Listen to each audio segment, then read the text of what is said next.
केवल सामान्य जानकारी के लिए है। कोई भी दवा लेने से पहले डॉक्टर से सलाह अवश्य लें। अगर कोई वीडियो देखकर दवा लेता है तो वह खुद जिम्मेदार होगा। धन्यवाद। हेलो दोस्तों, आज हम लोग बात करने वाले हैं गले में जो सूजन हो जाता है और उसकी वजह से जो दर्द होता है, मतलब कि टॉन्सिलाइटिस।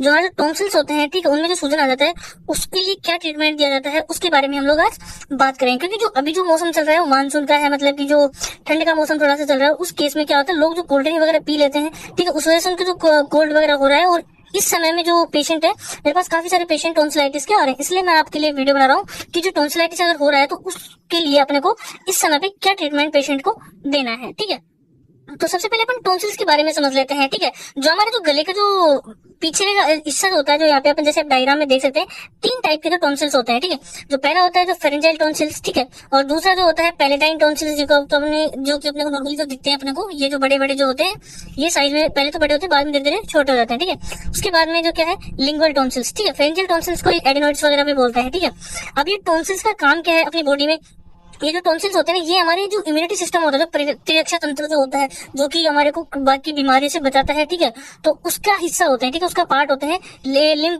मतलब लिम्फेटिक सिस्टम जो होता है उससे ये बने हुए होते हैं। ठीक है, तो ये हमारे जो इम्यूनिटी सिस्टम होता है उसका पार्ट होता है, बीमारी से हमें बचाते हैं। लेकिन कई बार क्या होता है, इन्फेक्शन वगैरह की वजह से क्या होता है, इनमें स्वेलिंग वगैरह आ जाती है, जो कि टॉन्सिलाइटिस का कारण बनती है। ठीक है, तो उसके बाद में अपन देख लेते हैं जैसे नॉर्मल टॉन्सिल्स होते हैं, ये अपने को जो यहाँ पे जो दिख रहे हैं 2, ठीक है, जो ये टॉन्सिल्स है और जो टॉन्सिलाइटिस जिनमें इन्फेक्शन फैल चुका है, उन दोनों में आप डिफरेंस देख सकते हो कि यहाँ पे रेडनेस ज्यादा है, ठीक है, व्हाइट व्हाइट स्पॉट्स वगैरह है। ठीक है, तो ऐसे अपन पहचान सकते हैं। जैसे किसी को भी अगर टॉन्सिल्स गले में सूजन या दर्द हो रहा है तो अपना मुंह खुलवा के और देख सकते हैं कि अंदर टॉन्सिल्स में सूजन वगैरह तो नहीं है। ठीक है, तो उसके बाद में सबसे पहले अपन देखते हैं इसकी सिम्टम्स, जो मुख्य जो लक्षण होते हैं उनके बारे में, कि अगर किसी को टॉन्सिलाइटिस हो गया है तो उसको क्या क्या लक्षण देखने को मिलते हैं। ये लक्षणों से अपन कैसे पहचान सकते हैं कि अगर किसी पेशेंट को ये लक्षण आ रहे हैं तो अपन उसको सस्पेक्ट कर सकते हैं इसको टॉन्सिलाइटिस हो सकता है। तो सबसे पहला जो ऑप्शन है वो है सोर थ्रोट। ठीक है, जो उसका गला जो होता है, ठीक है, वो मतलब कि जो जैसे गले में खराश वगैरह जैसा टाइप में हो जाता है। ठीक है, उसके बाद में जो सेकंड नंबर पे है जो डिफिकल्टी इन स्वेलोइंग। ठीक है, जो कि कुछ भी खाएंगे पिएंगे, पानी तक पीने में क्या होता है,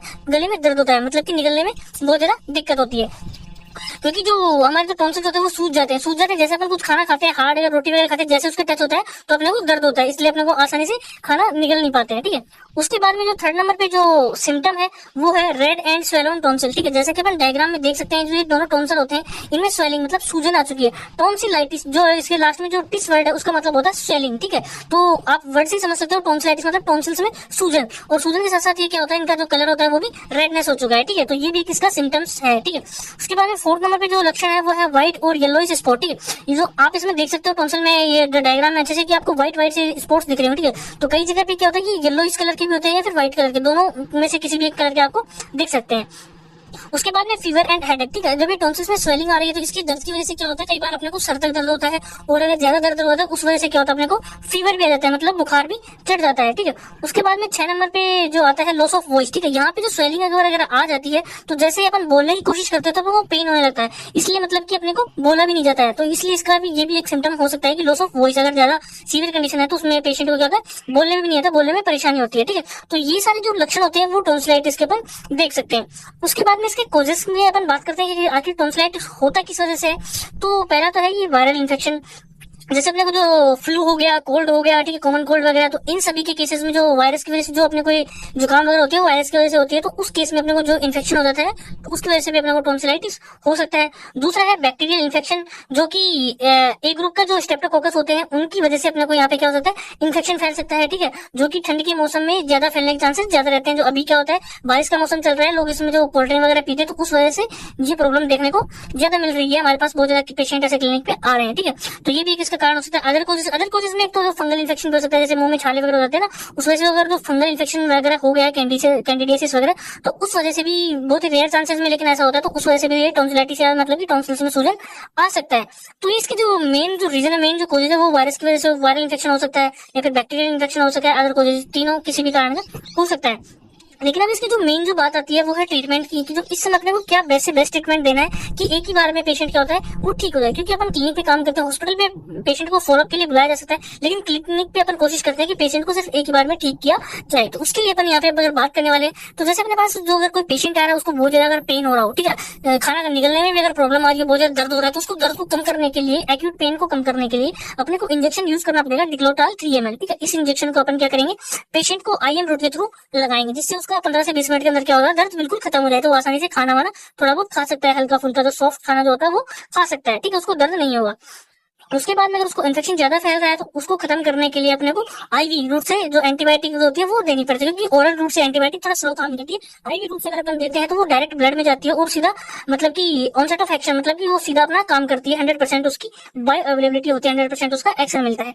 तो यहाँ पे अगर उसको ज्यादा स्वेलिंग हो रही है, सीवियरिटी है, तो मोनोसेफ 1 ग्राम का जो इंजेक्शन होता है, ठीक है, वो अपन पेशेंट को आईवी रूट के थ्रू लगाएंगे। एएसटी करने के बाद में पेशेंट को कोई इंजेक्शन, एंटीबायोटिक वगैरह कोई भी इंजेक्शन होता है तो उसको एएसटी करने के बाद में लगाया जाना चाहिए। तो मोनोसेफ की एएसटी करने के बाद में 1 ग्राम जो इंजेक्शन होता है वो एक एडल्ट के लिए अपन लगा सकते हैं। अगर स्वेलिंग ज्यादा है तो कई बार उसमें क्या होता है 2 ml डेक्सोना भी मिक्स की जा सकती है, ठीक है। और ध्यान रहे कि पेशेंट को खाना खाने के बाद में आपको एंटीबायोटिक इंजेक्शन देना है, ठीक है। तो इंजेक्टेबल में ये हो गया, अगर पेशेंट को ज्यादा प्रॉब्लम हो रही है तो दर्द के लिए अपन डिक्लोटाल लगा सकते हैं, और इन्फेक्शन को खत्म करने के लिए एंटीबायोटिक के रूप में मोनोसेफ 1 ग्राम का यूज अपन कर सकते हैं, ठीक है। उसके बाद में जो फर्स्ट नंबर पे जो आती है कि जो पेशेंट को जो दर्द हो रहा है, ठीक है, जो सिम्टम्स के अकॉर्डिंग अपने को सिम्टोमेटिक अगर ट्रीटमेंट को अपन फॉलो करें, ठीक है, तो सबसे पहले जो पेशेंट को जो दर्द हो रहा है, ठीक है, जो स्वेलिंग है उसको खत्म करने के लिए जीरोडोल एसपी देनी पड़ेगी, जो उसको फीवर आ रहा है, ठीक है। एसिक्लोफेनेक उसके दर्द को खत्म करेगा, और सेरोपेप्टाइड जो है उसको जो स्वेलिंग आ रही है, सूजन जो आ रहा है उसको खत्म करेगा। पैरासीटामोल जो उसकी वजह से जो फीवर आ रहा है, हेडेक वगैरह है, उस सबको खत्म कर देगा। तो जीरोडोल एसपी की जो टेबलेट होती है वो पेशेंट को अगर ज्यादा प्रॉब्लम है तो दिन में 3 बार दी जा सकती है, वरना दिन में 2 बार भी अपन उसको दे सकते हैं। खाना खाने के बाद में टेबलेट पेशेंट को दी जाती है। उसके बाद में सेकंड नंबर पे अगर मैं बात करूं तो जो एंटीबायोटिक होती है जो मोस्टली अगर इसके लिए यूज की जाती है तो वो अमोक्सिसिलिन सीवी, ठीक है, अमोक्सिसिलिन सीवी 625 की जो टेबलेट होती है एक एडल्ट के लिए उसको यूज किया जाता है। इसका जो रिजल्ट है वो फिलहाल सबसे बेस्ट देखने को मिल रहा है। कई बार इसको एजिथ्रोमाइसिन भी यूज करते हैं, लेकिन एजिथ्रोमाइसिन जो होता है सर्दियों में बहुत ज्यादा इफेक्टिव होता है, लेकिन इस मौसम में क्या होता है अमोक्सी 625 जो है वो ज्यादा इफेक्टिव अपने को इसका ज्यादा इफेक्ट देखने को मिल रहा है। तो अमोक्सिसिलिन 625 की जो टेबलेट होती है वो एक एंटीबायोटिक का रोल अदा करती है कि जो बैक्टीरिया का जो इन्फेक्शन हुआ है स्ट्रेप्टोकोकस का, ठीक है, उस बैक्टीरिया को किल करके और बॉडी से बाहर निकाल देती है, जिससे वो स्वेलिंग वगैरह और जो टॉन्सिलाइटिस होता है पेशेंट उससे रिकवर हो जाता है। तो जो मोक्सिकाइन 625 की जो टेबलेट होती है वो पेशेंट को एक टेबलेट सुबह और एक टेबलेट शाम को खाना खाने के बाद में दी जाती है।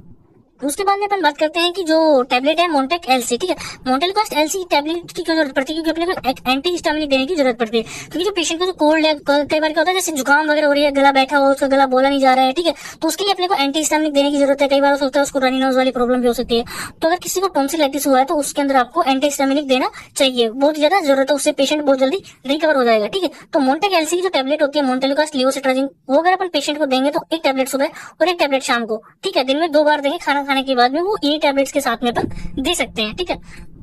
उसके बाद में जो 4th नंबर पे जो टेबलेट आती है वो है टेबलेट ओमनाकोर्टिल, ठीक है। ओमनाकोर्टिल 10 mg जो प्रेडनिसोलोन 10 mg जो टेबलेट है वो स्टेरॉइडल टेबलेट है, ठीक है। किसी भी जो बीमारी को खत्म करने के लिए स्टेरॉइड्स का बहुत ज्यादा रोल होता है, ठीक है, क्योंकि ये जो इफेक्ट जो होता है मेडिसिन का उसको बढ़ा देते हैं और बॉडी के अंदर जो पेन वगैरह वीकनेस होती है उसको कम कर देते हैं, ठीक है। तो जो हमारे जो टॉन्सिल्स में जो स्वेलिंग हो रही है, जो पेन हो रहा है, तो उसको बिल्कुल रिड्यूस कर देंगे और जो रिकवरी का जो टाइम होता है वो भी कम हो जाएगा, मतलब पेशेंट बहुत जल्दी रिकवर हो जाता है। तो ओमनाकोर्टिल 10 mg जो टेबलेट है एक टेबलेट सुबह और एक टेबलेट शाम को पेशेंट को खाना खाने के बाद में दी जाती है। जब भी किसी पेशेंट को 625 mg की टेबलेट देते हैं तो उसको हमेशा बोलना होता है कि हल्का फुल्का नाश्ता करके टेबलेट ना ले, क्योंकि काफी हैवी एंटीबायोटिक होती है, तो उसको कृपया पेट भर के खाना खाने के बाद में उसको ये दी जानी चाहिए। क्योंकि अगर अपन डायरेक्टली अगर उसको थोड़ा हल्का फुल्का खाना खाया उसने ले लिया, मान ले कई बार अपन जैसे फीवर उतारने के लिए बिस्किट के साथ में दे देते हैं पैरासीटामोल की टेबलेट, लेकिन इस केस में आपको ऐसा नहीं करना है। अगर वो बिस्किट वगैरह खा के अगर ये टेबलेट ले रहा है तो उसको डायरिया जैसी प्रॉब्लम हो सकती है, स्टमक पेन वगैरह उसको हो सकता है। तो आप मोक्सिकाइन जब भी किसी पेशेंट को दे तो ध्यान रखें पेशेंट ने पेट भर के खाना खा रखा हो, ठीक है। उसके बाद में जो टेबलेट आती है टेबलेट स्पोरलेक डीएस, ठीक है, स्पोरलेक डीएस जिसके अंदर आता है लैक्टिक एसिड बेसिलस, जो अभी मैंने बताया कि जो मोक्सिकाइन 625 की जो टेबलेट होती है वो काफी हैवी एंटीबायोटिक है, ठीक है। कई बार क्या होता है कि अपने पेट के अंदर जो जरूरत के जो बैक्टीरिया होते हैं उनको भी किल कर देती है, जिस वजह से अपने को जो खाना को पचाने में मुश्किल होती है, एसिडिटी बढ़ सकती है, ठीक है, और जो डायरिया जैसी प्रॉब्लम हो सकती है। तो उसको रोकने के लिए, उससे बचने के लिए अमोक्सी 625 के साथ में Sporlac DS tablet lactic acid bacillus की टेबलेट दी जाती है, ताकि जो अपन खाना खा रहे हो अच्छे से पच जाए और डायरिया जैसी कोई प्रॉब्लम अपने को देखने को ना मिले। तो अमोक्सी 625 के साथ में इस टेबलेट को लेना बहुत ज्यादा जरूरी होता है, जो कि एक टेबलेट सुबह और एक टेबलेट शाम को अपन इसी के साथ में ले सकते हैं। तो मैं आपको बता दूं ये सारी टेबलेट सुबह शाम एक साथ ली जा सकती हैं, ठीक है, खाना खाने के बाद में, ठीक है। उसके बाद में 6 नंबर पे जो आता है, जो कि अपने को सिम्टम्स में देखा है कि जो अपने को टॉन्सिल्स वगैरह हो रखे हैं उसमें से कई बार क्या होता है कि मुंह से अपने को स्मेल आने लगती है, ठीक है, या फिर जो इसके अंदर जो क्लोरहेक्सिडिन होता है, ठीक है, वो एक लोकल एक्शन करता है, ठीक है, जो हमारे जो गले के अंदर जो स्वेलिंग हो रखी है उसके ऊपर ऑनसेट ऑफ एक्शन, मतलब कि लोकली जाके इफेक्ट करता है, जिससे पेशेंट की रिकवरी में आसानी होती है। और जो अगर आपके माउथ से अगर स्मेल वगैरह आ रही है टॉन्सिलाइटिस की वजह से तो वो भी बिल्कुल खत्म हो जाती है। तो क्लोरहेक्सिडिन जो माउथ वॉश आता है दिन में अपन इससे खाना खाने से पहले, ठीक है, और खाना खाने के बाद में, ठीक है, दिन में 3 बार अपन इसको क्या कर सकते हैं, इससे माउथ वॉश कर सकते हैं। अगर आप ये ट्रीटमेंट कंटिन्यूसली यूज करते हो तो 3 दिन के अंदर पेशेंट का जो टॉन्सिल्स होते हैं बिल्कुल खत्म हो जाते हैं, बिल्कुल मतलब की जो स्वेलिंग हो रही है बिल्कुल सही हो जाती है। ठीक है, तो ये ट्रीटमेंट जो होता है वो जो हॉस्पिटल वगैरह हो या फिर क्लिनिक वगैरह हो, डॉक्टर्स के द्वारा यही ट्रीटमेंट दिया जाता है। उसके बाद में मैं खाने की बात करूँ कि डाइट को क्या फॉलो करना है, स्टे हाइड्रेटेड। ठीक है, पेशेंट को मतलब कि कंटिन्यूसली पानी या जूसेस वगैरह वो पी सकता है। ईट सॉफ्ट फूड, उसको सॉफ्ट खाना खाने के लिए आप बोल सकते हैं, क्योंकि अगर जैसे वो हार्ड खाना खाएगा तो उसको जैसे ही टॉन्सिल्स के टच होगा तो उसको पेन फील हो सकता है। इसलिए कोशिश करें कि उसको जब तक वो ठीक ना हो जाए, ठीक है, तब तक क्या करना, 2 से 3 दिन के लिए उसको सॉफ्ट खाना खाने के लिए आप बोलिए। Avoid spicy and acidic. ठीक है, उसको ज्यादा तो तेज जो खाना होता है, स्पाइसी जो मिर्ची वाला खाना होता है वो खाने से आप मना कीजिए। एसिडिक जिसके अंदर जो सिट्रस फ्रूट वगैरह या टोमेटो वगैरह जो होते हैं उनके लिए आप मना कर दीजिए कि वो सब कम से कम खाए। ठीक है, अदरवाइज अगर ये सब खाएगा तो उसको पेन भी ज्यादा होगा और ये जो टॉन्सिलाइटिस की जो प्रॉब्लम है वो और ज्यादा सीवियर हो सकती है। Avoid dairy products. ठीक है, डेयरी प्रोडक्ट्स उसको बिल्कुल भी नहीं खाने। छाछ, घी, दूध, दही है ना, और मक्खन वगैरह होता है, इन सबको अवॉइड करना है। जब अगर किसी को टॉन्सिलाइटिस हो रखा है तो आप उसको इस डाइट को फॉलो करवा सकते हैं कि क्या चीजें अवॉइड करनी है, क्या उसको खाने के लिए बोलना है। ठीक है, तो ये जो मैंने बताया कि जो ये ओरल ट्रीटमेंट है, ठीक है, और जो आईवी ट्रीटमेंट है, दोनों एक साथ दिए जा सकते हैं। ठीक है, कई बार मेरे पास कमेंट आता है सर इंजेक्शन के साथ में जो आपने जो ट्रीटमेंट बताया आगे वो भी दिया जा सकता है। ये एक मैं जो भी ट्रीटमेंट बताता हूँ वो एक प्रिस्क्रिप्शन के अकॉर्डिंग होता है। ठीक है, मतलब आपको ये इंजेक्शन भी देने हैं और ये ओरल ट्रीटमेंट भी देना है फॉर जो नेक्स्ट 3 डेज के लिए आप उनको दे सकते हो। इंजेक्शन आपको सिर्फ एक बार ही लगाना है। ठीक, उसके बाद में जो अगले 3 दिन के लिए 3 डेज के लिए आप उसको ये ट्रीटमेंट दे सकते हो, जिससे उसकी जो टॉन्सिल्स में सूजन है वो बिल्कुल खत्म हो जाएगी। पेशेंट 100% रिकवर हो जाएगा और जब भी नेक्स्ट कभी भी उसको कोई बीमारी होती है वो सिर्फ आप ही के पास आएगा। ठीक है, तो आज की वीडियो में सिर्फ इतना ही। आशा करता हूँ कि आपको अच्छे से समझ में आया होगा।